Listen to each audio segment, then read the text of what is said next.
ہے۔ تو عجیب مسئلہ آپ دیکھیے گا کہ جو قتل کر رہا ہے، جو شہید کر رہا ہے وہ بھی کلمہ پڑھ رہا ہے، جو شہید ہو رہا ہے وہ بھی کلمہ پڑھ رہا ہے، جسے مارا جا رہا ہے وہ بھی نمازی ہے اور جو مار رہا ہے وہ بھی نمازی ہے۔ اس لیے بڑا مشکل یہ تھا کہ صاحب کون حق پہ ہے، کس کا ساتھ دیا جائے۔ ظاہر ہے کہ ایسے وقت میں قرآن کا مطالعہ حضور صلی اللہ علیہ وسلم کی زندگی کام آئی، تو قرآن کیا کہتا ہے، کس طرح کا اسلام چاہیے، حضور صلی اللہ علیہ وسلم کی سنت کیا ہے، کس طرح کا اسلام کی ضرورت ہے۔ دو اسلام پیش ہو رہا تھا ایٹ اے ٹائم، ایک یزید والا اسلام تھا، ایک حسین والا تھا۔ حسین والا اسلام وہ اسلام تھا جو قرآن میں ہے، جو حضور صلی اللہ علیہ وسلم کی زندگی میں ہے۔ یزید والا اسلام وہ تھا جو قرآن میں نہیں تھا، جو حضور صلی اللہ علیہ وسلم کی زندگی میں نہیں تھا۔ اس لیے وہ بار بار یزید یہ بھی کہتا تھا کہ کہاں کی وحی، کہاں کا رسول، یہ بنی ہاشم کی بنائی ہوئی باتیں ہیں۔ برکاف امام حسین علیہ السلام نے خود کی شہادت پیش کر کے، اپنے کنبے کی شہادت پیش کر کے انہوں نے اسلام کی حقانیت کو بھی ثابت کیا اور اسلام کی جڑ کو بھی محفوظ کیا۔ انہوں نے یہ بتا دیا کہ اسلام میں اندرونی خلفشار بھی ہو تو ہمارے سامنے قرآن اور حضور کی سنت رہنی چاہیے، اور بیرونی خلفشار بھی ہو، بیرونی طاقت بھی جب حملہ کرے تو آپ کے سامنے ایک ہی نظریہ ہو کہ قرآن کیا کہتا ہے اور حضور کی سنت کیا ہے۔ آپ دیکھیں گے یہ دور سن 61 سے کم نہیں آ گیا ہے۔ یہ دور میں بھی وہی ہو رہا ہے جو یزید کر رہا تھا، جو پیسر سعد کر رہا تھا۔ یہ وہی دور آ گیا ہے جو شمر کر رہا تھا، جو خلی کر رہا تھا، وہی دور آ گیا ہے۔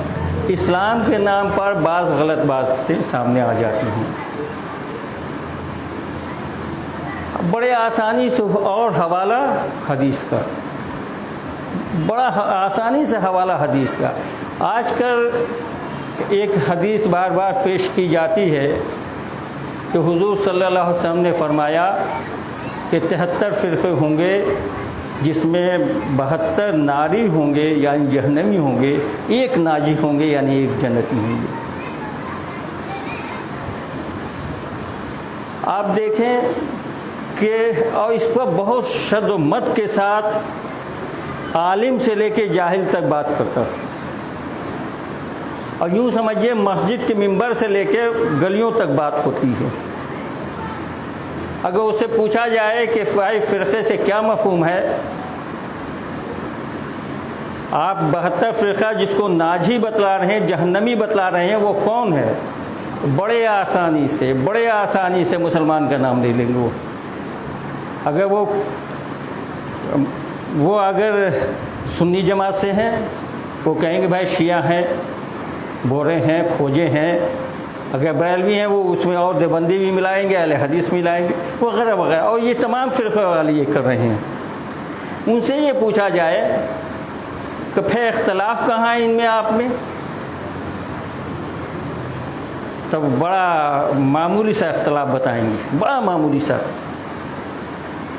اگر وہ اہل حدیث ہوں گے تو یہ کہیں گے کہ بھائی یہ تو بدعتی ہے، مزار پر جاتے ہیں، چادر چڑھاتے ہیں، اپنے یہاں ڈھول بجواتے ہیں، محفل سما کرتے ہیں، حسین کے نام پر کھڑا نکالتے ہیں۔ بریلوی ہوں گے تو وہ کہہ دیں گے کہ بھائی ہمارے علاوہ کسی میں عشق رسول ہی نہیں ہے، اور جس کے اندر عشق رسول نہیں وہ مسلمان نہیں۔ بڑے آسانی سے بھائی ہمارے یہاں تو صاف صاف قرآن ہے، حضور کی زندگی ہے کہ آمنت باللہ و ملائکتہ و کتبہ و رسلہ والیوم الآخر۔ جس نے یہ اس پر ایمان ہو، جس نے یہ پڑھ لیا تو اب ہو گیا وہ مسلمان ہے۔ جو اسلام کی بنیادی چیزیں ہیں اس پر عمل ہے تو وہ مسلمان ہے۔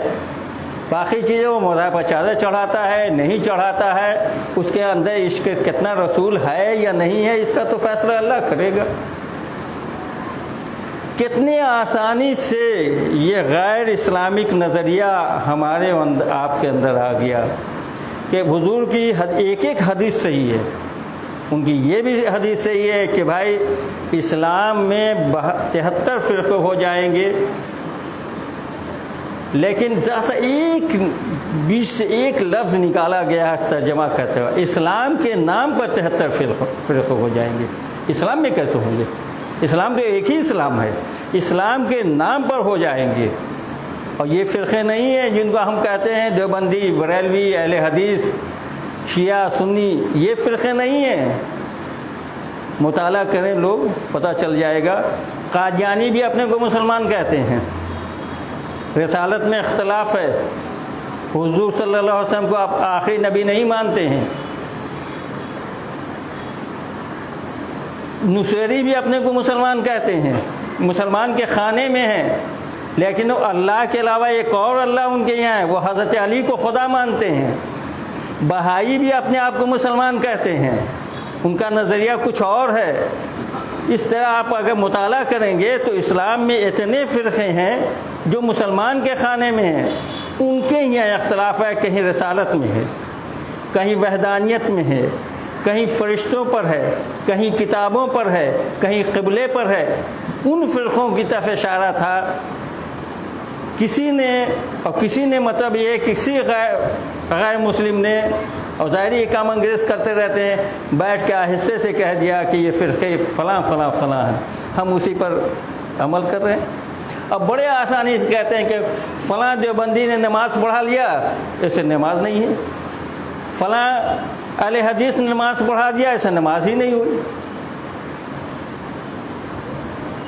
بھائی قرآن نماز کے بارے میں ہی کہتا ہے. قرآن تو سیدھے یہ کہتا ہے کہ جھکنے والوں کے ساتھ جھک جاؤ.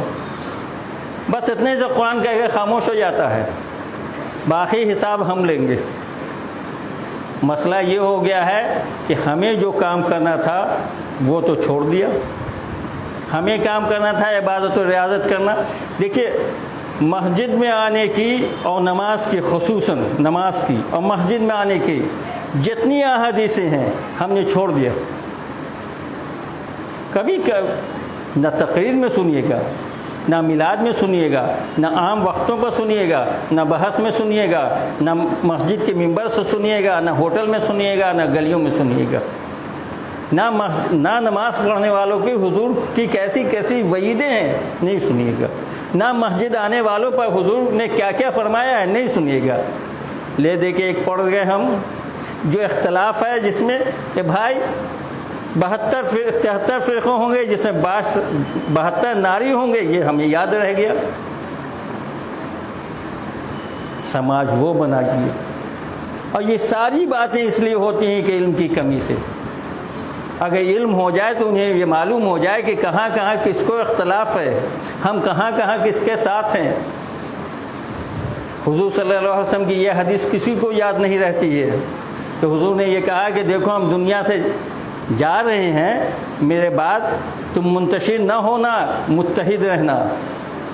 یہ حدیث نہیں یاد. اور ایسے موقع پر حضور نے فرمایا تھا جب حجۃ الوداع کر کے وہ مدینہ لوٹ رہے تھے تو خم کا ایک میدان ہے جسے غدیر خم کہتے ہیں، اس جگہ جو انہوں نے خطبہ دیا ہے، اس خطبے کی یہ اہمیت ہے کہ اسے چارٹر آف اسلام کہا جاتا ہے. اس وقت انہوں نے کہا تھا کہ دیکھو نہ گورے پر کالے کو فضیلت ہے، نہ کالے کو گورے پر فضیلت ہے، نہ عرب کو عجم پر فضیلت ہے، نہ عجم کو عرب پر فضیلت ہے، بلکہ اللہ کے سامنے وہ زیادہ محبوب ہے جو اللہ سے زیادہ قریب ہے.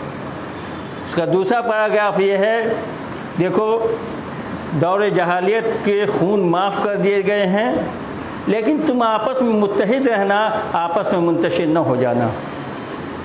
ہم اسے بھول گئے. بڑے چھوٹے چھوٹے معاملے کو اٹھا کے ہم آپس میں جھگڑا کر لیتے ہیں، ایک دوسرے کو کافر کہہ دیتے ہیں. حضور نے یہ بھی کہا ہے کہ کفر لوٹتا ہے. نعوذ باللہ ثم نعوذ باللہ ہم یہ کہیں یہ بچہ بیٹھا ہے جس کا نام آصف ہے، یہ کافر ہو گیا. اگر یہ کافر نہیں ہوگا تو کفر لوٹ جائے گا، میں کافر ہو جاؤں گا. یہ یاد نہیں رہا کسی کو. بڑے آسانی سے کسی کو کافر کہا جاتا ہے. دیکھیے قرآن نے اور نظریہ دیا. قل یا ایھا الکافرون سیدھے ہے. کہ اگر آپ اس سے متفق نہیں ہیں تو ان کو کہہ دیجئے کہ وہ اپنے مذہب پر رہیں، میں اپنے مذہب پر رہوں گا، اس بات پر بھی جھگڑا نہیں۔ جب کافروں کے بارے میں یہ کہا گیا ہے کہ وہ اپنے مذہب پر رہیں، تم اپنے مذہب پر رہو، اس بات پر جھگڑا نہیں کرو، تو آپ کو کس نے اختیار دیا ہے کہ مسلمان ہو کے آپس میں جھگڑا کیجیے؟ کس نے اختیار دیا؟ یہ حدیث تو ہے نہیں قل یا ایھا الکافرون کی پوری سورت، یہ تو قرآن ہے، اور قرآن اللہ کی مہربانی ہے، مالک کا یہ کرم ہے کہ اتنے سارے فرقے ہونے کے باوجود وہ قرآن کے ایک ایک لفظ پر ہر آدمی متفق ہے۔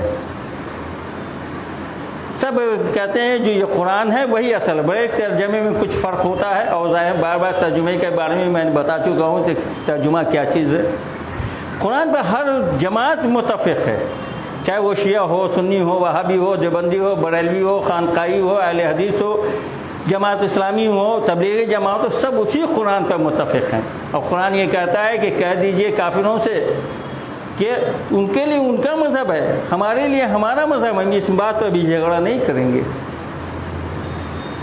جب ہم کافروں سے جھگڑا نہیں کر سکتے ہیں، اب حضور نے اتنی جنگیں لڑی، بعد میں صحابہ اکرام بھی، آپ یہ دیکھ لیجئے کسی بھی جنگ کو کہ حضور نے یا صحابہ اکرام نے آفینسو جنگ کی ہے، یعنی جا کے کہ حضور کی زندگی میں آپ دیکھ لیجئے، حضور کی پوری زندگی دیکھ لی اٹھا کے، کوئی آفینسو جنگ نہیں ہے، جا کے نہیں کی ہے، پہلے وار نہیں کیا ہے، بلکہ کوئی آیا ہے ان سے جنگ کرنے کے لیے تو اپنی حفاظت کے لیے انہوں نے جنگ کی ہے۔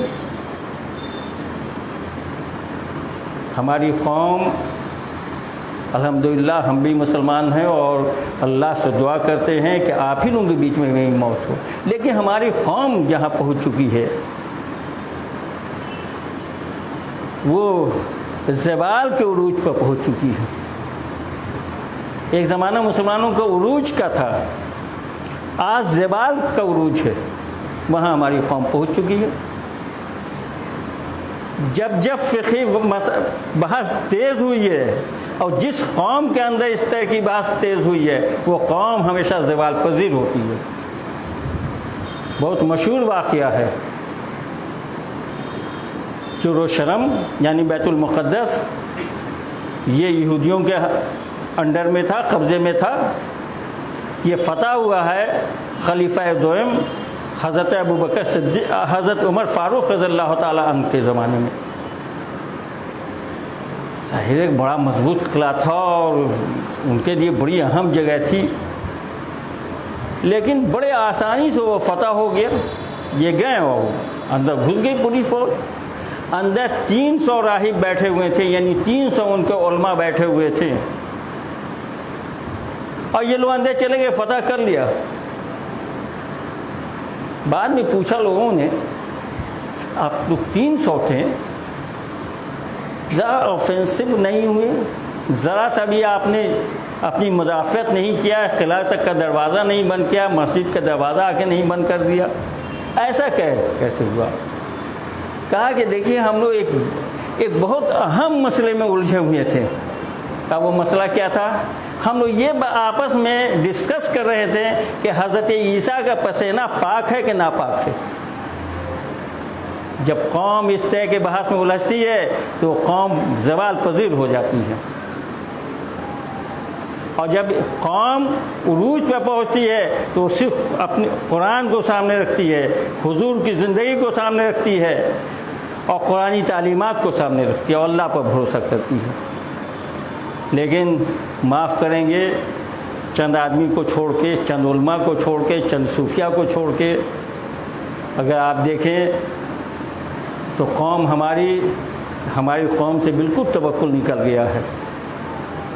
یہ سارے جھگڑے توکل کے نہیں ہونے سے ہے، وَعِزَّتُ مَن تَشَاءُ وَذِلُّ مَن تَشَاءُ، اللہ عزت دیتا، اللہ ذلت دیتا۔ اگر ہم اس پر یقین ہو جائے تو ہم اس طرح کا جھگڑا نہیں کریں گے۔ ہم نماز کے لیے جھگڑا کریں گے، بھائی نماز میں مسجد میں لوگ نہیں آ رہے ہیں، نماز میں آؤ۔ ہم قرآنی تعلیمات پر جھگڑا کریں گے کہ لوگ قرآنی تعلیمات کو بھول رہے ہیں، اس پر جھگڑا کریں گے۔ ہم اس بات پر جھگڑا کریں گے حضور کی سنتوں کو لوگ بھولتے جا رہے ہیں، اس بات پر جھگڑا ہوگا۔ لیکن ہم اس بات پر جھگڑا نہیں کرتے ہیں، ہم کبھی یہ نہیں کہتے ہیں کہ ہمارے رسول نے یہ کہا کہ علم حاصل کرنے کے چین تک جاؤ. کبھی ہم اس پر جھگڑا نہیں کرتے ہیں کہ حضور نے یہ کہا ہے کہ مسلمانوں پر علم حاصل کرنا فرض ہے، اور اس فرض میں مسلمان عورتیں بھی آتی ہیں، مرد بھی آتے ہیں، بچے بھی آتے ہیں، بوڑھے بھی آتے ہیں، جوان بھی آتے ہیں. لیکن ہم اس پر کبھی بحث نہیں کرتے، کبھی اس کے لیے کوشش نہیں کرتے ہیں. کوشش ادھر ہونی چاہیے تھی. جناب والا، ہم اور آپ ایسے دور سے گزر رہے ہیں جو دور مسلمانوں کے لیے نفسا نفسی کا دور ہے. صرف ہندوستان میں نہیں، ہندوستان میں پھر بھی ہم کچھ چین سے ہیں. ہندوستان سے باہر چلے جائیے، ایران کو ایران میں بھی خلفشار ہے، لیکن اتنا زیادہ نہیں. ایران کو تھوڑا سا، سارے ملک میں خلفشار ہے مسلمانوں میں، اور اس کی ایک ہی وجہ ہے کہ ہم قرآنی تعلیمات کو چھوڑ دیا، حضور صلی اللہ علیہ وسلم کی زندگی کو چھوڑ دیا. جب تک ہمارے اندر توکل تھا، جب تک ہم قرآنی تعلیمات پہ عمل کر رہے تھے، حضور کی سنتوں پہ عمل کر رہے تھے، ایک مومن دوسرے مومن کو اپنا بھائی سمجھ رہا تھا، اس کی خوشی کو اپنی خوشی اور اس کے غم کو اپنا غم سمجھ رہا تھا، جب تک ہم عروج کی طرف جا رہے تھے. دیکھیے، بات کوئی بھی کہے، یہ بات دیکھیے کیسی بات کہہ رہا ہے. ایک آیت اللہ شستانی ہیں، شیعوں کے بہت بڑے عالم. آپ کو یہ شاید معلوم ہوگا، اور نہیں معلوم ہوگا تو یہ سن لیجئے. ہمارے یہاں تو ہر گلی کا چھوکرا جو ہے وہ ایک فتویٰ دیتا ہے، ایک فتویٰ فوراً دے دے گا. اور مفتی تو ہمارے یہاں، ہمارے سر میں جتنے بال نہیں ہیں اتنے ہندوستان میں مفتی موجود ہیں ہر جماعت کے. لیکن شیعوں کے یہاں جو مراجع ہوتے ہیں، جو مفتی ہوتے ہیں، وہ 2-4 ہوتے پوری دنیا میں. جیسے ایک ابھی ختم ہوئے ہیں وہ سعید حکیم، وہ ابھی 2-3 دن پہلے ختم ہوئے، یہ عراق کے تھے. ایک آیت اللہ شستانی ہے، ایک خامنائی صاحب ہیں ایران میں. تو آیت اللہ شستانی نے ایک بات بڑی اچھی کہی. انہوں نے کہا، ہندوستانی کے ایک بڑے عالم دین، شیعہ عالم دین مولانا کلب صادق ان کے پاس گئے تھے. تو انہوں نے کہا، آپ ہندوستان سے آئے ہیں، آپ جائیے گا ہندوستان تو ہمارے شیعوں سے یہ کہہ دیجیے گا، وہ سنیوں کو اپنا بھائی نہ کہیں. یہ گھبرانے کے بھائی، ہم لوگ ملت کی بات کرتے ہیں. آیت اللہ شستانی بھی ملت کی پہلے بات کرتے تھے، یہ کیا کہہ رہے ہیں؟ انہوں نے کہا، جا کے کہہ دیجئے کہ شیعوں سے کہ وہ سنیوں کو اپنا بھائی نہ کہیں بلکہ اپنی جان کہیں. یہ ایک جہتی ہے، یہ ایک جہتی ہے. اور اپنی ضرورتوں پر ان کی ضرورتوں کو مقدم رکھیں. یعنی آپ کی جو ضرورت، اپنی جو ضرورت ہے اس پر سنیوں کی جو ضرورت ہوگی اس کو زیادہ اہمیت دیں. اور ایک بات اور سبھوں سے کہہ دیجئے، جا کے شیعہ اور سنی دونوں سے کہہ دیجئے کہ وہ علم حاصل کریں اور جدید علوم جو ہیں اس پر زیادہ زور دیں. بات کوئی بھی کہہ رہا ہے، یہ نہیں دیکھی کتنی اہم بات اس نے کہی. ہندوستان سے بہت دور بیٹھ کے وہ کہہ رہا ہے کہ ہندوستان میں شیعہ سنی جھگڑا ختم ہو اور وہ آپس میں علم حاصل کریں. یہ مزاج بنانا پڑے گا.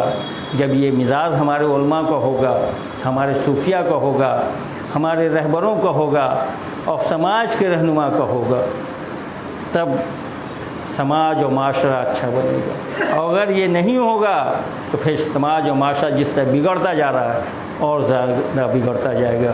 اللہ تبارک تعالیٰ ہمیں و آپ کو ان باتوں پر عمل کرنے کی توفیق عطا فرمائے. وما علینا